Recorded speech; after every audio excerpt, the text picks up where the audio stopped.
Olá, meus irmãos, aqui estamos mais uma vez para meditarmos na lição da Escola Sabatina.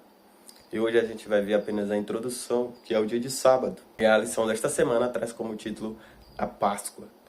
E a gente vai ver a instituição da Páscoa durante essa semana. Então vejam só, o verso para memorizar começa dizendo o seguinte, Êxodo capítulo 12, versículo 26 e 27, que diz: Quando os seus filhos perguntarem que rito é este, respondam: é o sacrifício da Páscoa ao Senhor, que passou por cima das casas dos filhos de Israel e no Egito, quando matou os egípcios e livrou as nossas casas. Esse é o nosso verso para memorizar. Libertação de Israel. Nós veremos o significado da Páscoa durante a semana. Um significado profundo. Enquanto nós estivermos estudando sobre a Páscoa, devemos refletir sobre este acontecimento. A lição diz o seguinte: a 10ª e última praga estava prestes a cair. A última advertência havia sido dada e a decisão final precisava ser tomada.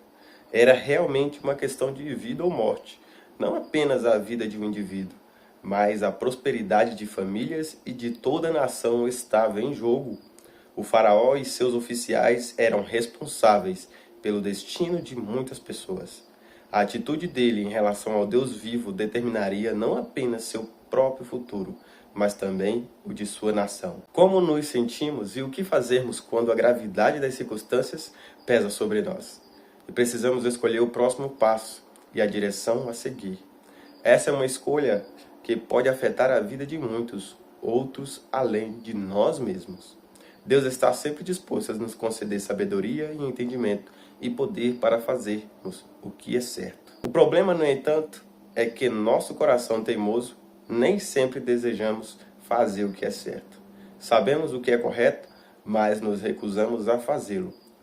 No relato do Êxodo, a recusa de um homem em se submeter a Deus, mesmo diante de evidências, trouxe tragédia para muitos outros. Nessa introdução de sábado tem alguns assuntos que para nós refletimos.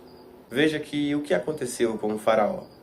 Deus estava trabalhando com o faraó do Egito através de suas pragas, mostrando ao faraó que os seus deuses que eles adoravam não serviam para nada. Eram apenas ídolos sem vida, que não podiam fazer nada diante de um Deus todo-poderoso. Nós vimos que as pragas de Deus foram direcionadas especialmente aos deuses do Egito. A luta não era em questão contra Deus e faraó, mas contra Deus e deuses. E diante de tantas evidências mostradas ao faraó, ele ainda se recusou a ver e a se submeter ao Deus Todo-Poderoso. Agora a última praga estava prestes a cair. E a decisão do faraó determinaria o seu futuro, e não só o dele, mas o futuro de muita gente. Você já parou para pensar nisso, que as escolhas que você faz determinam o seu futuro, mas não somente isso, mas também gera consequência para aqueles que estão ao seu redor. E isso foi o que aconteceu na última praga que nós veremos.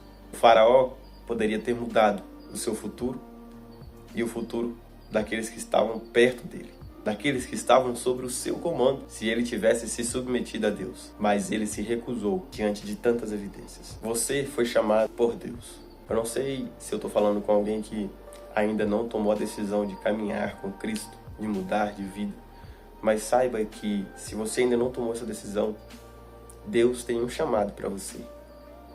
E nessa decisão, nessa escolha que você deve fazer, em servir ou não a Cristo, dependendo da escolha que você fizer, pode gerar uma consequência, tanto para você, quanto para aqueles que estão ao redor de você. Pessoas dependem de mim e de você.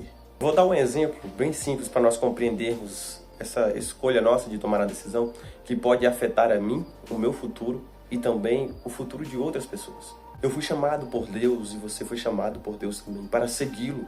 E você sabia que pessoas pelo mundo dependem de mim e de você para conhecer o Evangelho, para conhecer a salvação. Agora, vamos supor que eu não aceito o chamado de Deus em segui-lo e você também não. Agora você e eu vamos perder a salvação, a vida eterna. E por causa de mim, de você, outras pessoas que dependiam de você, que dependiam de mim para conhecer a salvação, agora também perderam a oportunidade. E diante de tantas evidências que foram me mostradas por Deus para eu segui-lo, eu não quis segui-lo. Esse é um exemplo bem simples para nós podermos refletir nas quais decisões devemos tomar. Deus, ele nos dá sabedoria para que possamos fazer a escolha certa. Deus, ele está disposto a todo momento a nos indicar o caminho correto. E aqui vai mais uma reflexão para nós e para todos os brasileiros. O presidente do nosso país, o presidente do Brasil, dependendo das escolhas que ele fizer, pode afetar todo o povo brasileiro e toda a nação. É por isso que nós devemos procurar com sabedoria o conhecimento sobre quem nós vamos colocar no poder deste país para governar esse país com sabedoria. Porque dependendo da nossa escolha, da escolha do povo brasileiro, em quem colocar sob a presidência do Brasil, pode afetar o futuro das pessoas e o futuro da nação. Assim como o faraó fez a escolha errada e afetou toda a sua nação, toda a nação do Egito, também pode acontecer de nós colocarmos alguém no poder que possa afetar o nosso futuro e o futuro da nação.